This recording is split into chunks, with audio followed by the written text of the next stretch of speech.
Merci, Monsieur le Président, mes chers collègues. Je vous le dis très sincèrement, j'ai mal au cœur à lire cet article et à penser ce qu'il signifie.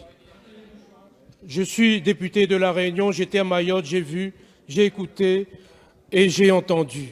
Et j'ai le droit de m'exprimer aussi sur ce qui se passe à Mayotte. Oui, le droit du sol est un droit fondateur de nos principes républicains. Dès la Constitution de 1791, tout enfant né en France et y réside obtient la nationalité, même né de parents étrangers. Non, la situation à Mayotte n'est pas un problème de nationalité.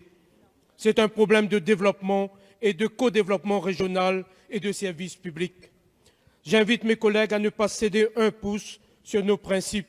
Mayotte n'est pas un bout de caillou hors de France. Mayotte est un territoire français.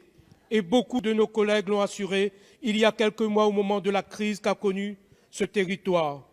Alors je vous demande de le prouver. Si Mayotte est française, alors dans ce domaine, elle doit avoir les mêmes droits que l'ensemble des autres territoires. Les enfants nés à Mayotte sont aussi français que ceux nés à La Réunion, en Guadeloupe, en Bretagne ou à Paris. Mes chers collègues, je vous demande de retrouver la raison. On ne peut pas découper les principes fondateurs de notre République et les appliquer à la carte. Le droit du sol doit s'appliquer partout. Tout enfant né en France a vocation, s'il le souhaite, à obtenir la nationalité française.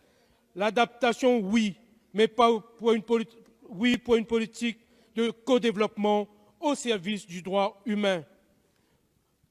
Et je dirais à mes collègues de Mayotte, vous faites sûrement le bon diagnostic, mais vous n'apportez pas les bonnes solutions. J'en ai marre, en tant que député de La Réunion, d'entendre mes frères et sœurs de La Réunion de dire que s'il y a autant de problèmes sur le territoire de La Réunion, c'est à cause des Mahorais. Et j'en ai marre aussi d'entendre que s'il y a autant de problèmes à Mayotte, c'est à cause des Comoriens.